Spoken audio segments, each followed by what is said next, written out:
కాకినాడ నగర అభివృద్ధికి కారణభూతుడు మాజీ మున్సిపల్ చైర్మన్ జ్యోతుల సీతారామమూర్తి అని పలువురు వక్తలు పేర్కొన్నారు. కాకినాడ మాజీ మున్సిపల్ చైర్మన్, ఉమ్మడి ఆంధ్రప్రదేశ్ రాష్ట్ర మున్సిపల్ చైర్మన్స్ ఛాంబర్ కార్యదర్శి దివంగత జ్యోతుల సీతారామమూర్తి సంస్మరణ సభను పౌర సంక్షేమ సంఘం కాకినాడ టౌన్ హాల్లో నిర్వహించింది.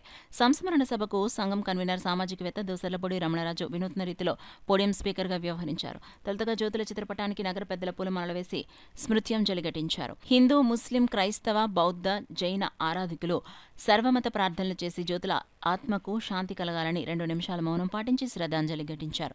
జ్యోతుల వ్యక్తిత్వం స్ఫటికం వంటిదని, సమస్త పౌరులు అభిమతాలను గౌరవించి సేవా దృక్పథం ఆచరించిన జ్యోతుల సీతారామమూర్తి కాకినాడ ప్రగతికి నిఘంటువు వంటి వారని సభ కీర్తించింది.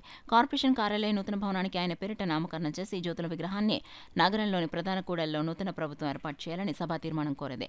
కేంద్ర మాజీ మంత్రి మల్లిపూడి మంగపతి పాలనరాజు, మాజీ మున్సిపల్ చైర్మన్ బీరక చంద్రశేఖర్, మాజీ మేయర్లు సరోజ, పావని, నగర ప్రముఖులు వైడి రామారావు, జవహర్ అలీ, అల్లూరి, విఎల్ గాంధీ, మోర్త రాజశేఖర్, ఎనిమిరెడ్డి మాలకొండయ్య, గట్టి సత్యనారాయణ, వక్రంక రామకృష్ణ, కొల్లబత్తుల అప్పారావు, ఆకుల వెంకటరమణ, తోకల ప్రసాద్, కాశీ బాలయ్య, తిరుమల సత్యనాగేశ్వరరావు, అయినారపు సూర్యనారాయణ, ఐతాబత్తుల రామేశ్వరరావు, పప్పు దుర్గా రమేష్, సుందరంపల్లి గోపాలకృష్ణ, గొడవర్తి సత్యమూర్తి, గదుల నాగేశ్వరరావు, సేతు మాధవరావు, డాక్టర్ అనిల్, తుమ్మలపల్లి వాసు, పెద్దాడ సుబ్బారాయుడు, మలసాని శ్రీనివాసరావు, పెద్దాడ సుబ్బారాయుడు, సబ్బారపు అప్పారావు, మట్టా ప్రసాద్, ఎస్కే బాబులు, బచ్చల కామేశ్వరరావు, ప్రభాకర్ వర్మ, మలసాని శ్రీనివాసరావు, ఏనుగుపల్లి కృష్ణ, తాళ్లూరి రాజు, పితాని నూకరాజు, మంగాదేవి, మండపాక సుబ్బు, తొట్టెంపుడి రాజా, తటపర్తి సుబ్బారావు, గంగా సూరిబాబు తదితరులు పాల్గొన్నారు.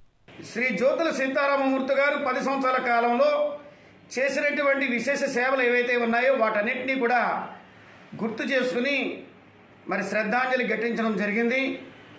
ఈ సందర్భంగా జ్యోతుల సీతారామమూర్తి గారి పేరు మీద సినిమా రోడ్లో ఉన్నటువంటి కార్పొరేషన్ కార్యాలయం నూతన భవనానికి వారి పేరు నామకరణం చేయాలని, అదేవిధంగా నగరంలోని ఒక ప్రధానమైనటువంటి 4 రోడ్ల కూడలి జంక్షన్లో శ్రీ సీతారామమూర్తి గారి కాంస విగ్రహం నెలకొల్పాలని ఈ యొక్క పౌర సంస్మరణ సభ ఏకగ్రీవంగా తీర్మానం చేస్తూ రాబోయేటువంటి కొత్త ప్రభుత్వం, కొత్త కౌన్సిల్ ఈ కార్యక్రమాలు తీసుకోవాలని సూచిస్తూ ప్రజల సంతకాలతో వారికి ఒక వినతిపత్రం ఇవ్వాలని కూడా తీర్మానించడం జరిగింది.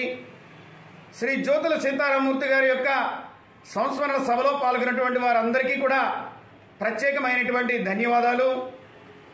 శ్రీ సీతారామమూర్తి గారి యొక్క పెద్ద కార్యం బుధవారం నాడు 17వ తేదీన శాంతినగర్లో ఉన్నటువంటి శ్రీ జ్యోతుల సీతారామమూర్తి గారి ఇంటి వద్ద వారి శ్రీమతి గృహలక్ష్మి గారు, వారి 4 కుమారులు, కోడళ్ళు,